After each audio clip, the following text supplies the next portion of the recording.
So, hello guys, good afternoon. Bagong araw, bagong buhay, at bagong video. Ngayon, nandito po tayo dito sa, ano ba to?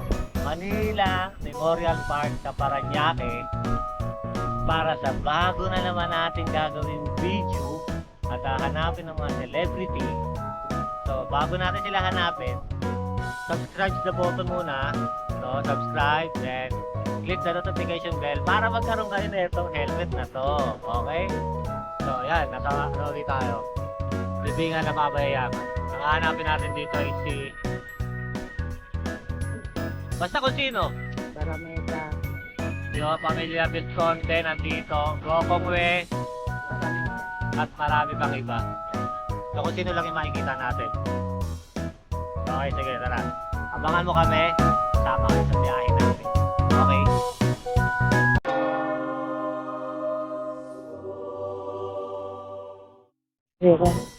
So, ayan.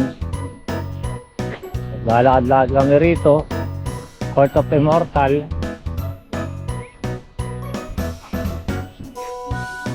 Lapanyo. Sa nag-uuli. Na pwede tumahan. Barameda.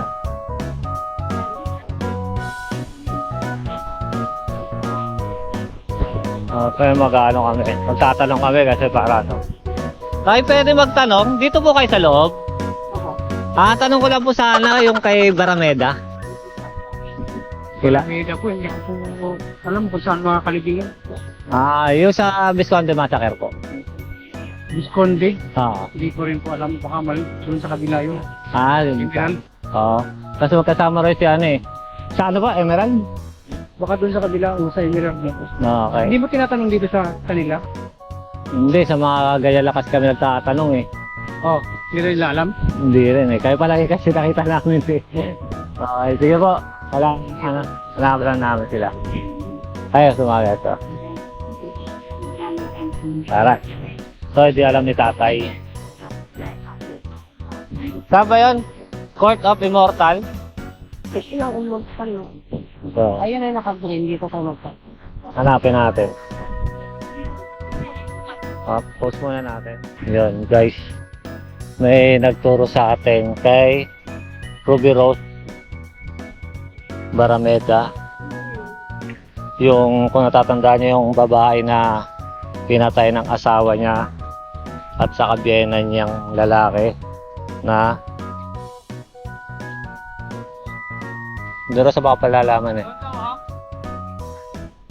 Tapa, sila sa Visconde.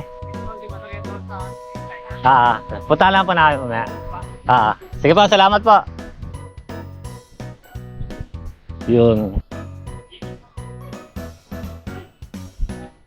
Dito, banda. So, hanapin natin yung ano, naging suspect yung asawa niya at sa kambiyenan niyang lalaki. Tapos siya naman ay inilagay sa drum. Yun, hanapin lang natin. Hanapin natin siya rito. Yun. Boss, saan dito banda? Ay, ayan na. Kiral. Nandito ako. Salamat. So, ito na, nakita namin. Yun. So, ang ganda niya dito. Ganda to. Ruby Rose Quezon Barameda.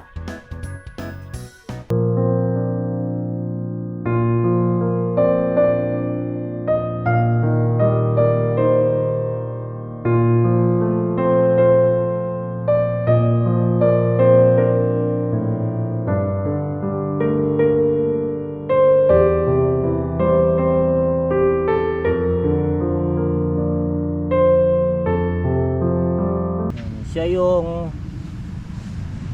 Itim inilagay sa ano.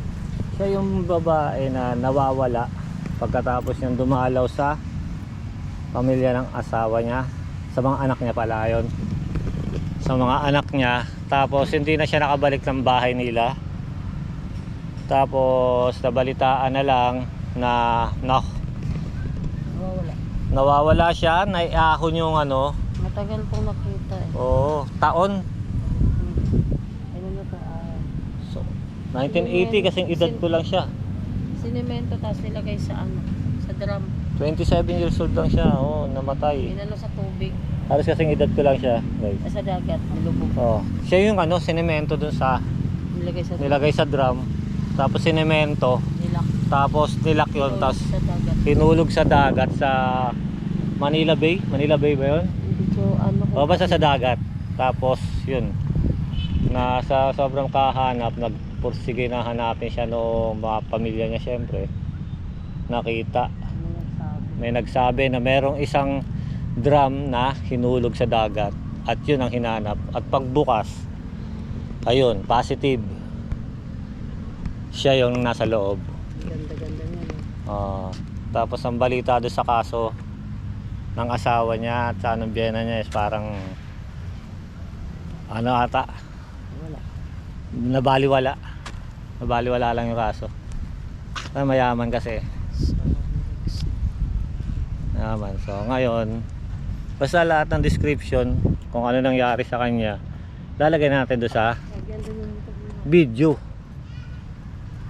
Lalagay natin doon sa video. Paglagay natin sa video doon at sa Wikipedia yun. Sa description box nyo lang, basahin nyo na lang. Kasi mahirap kasi magkwento, lalo't hindi naman natin lahat alam yung tunay na kwento ng buhay nila.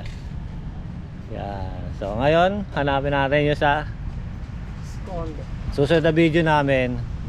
Abangan nyo kami doon sa Pamilya Visconde naman. Yung minasakir na ang suspect naman ay si Hubert Webb.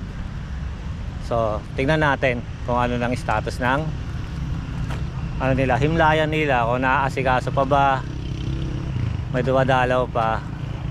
So ayun, tingnan natin. Abangan nyo kami ron. Shhh.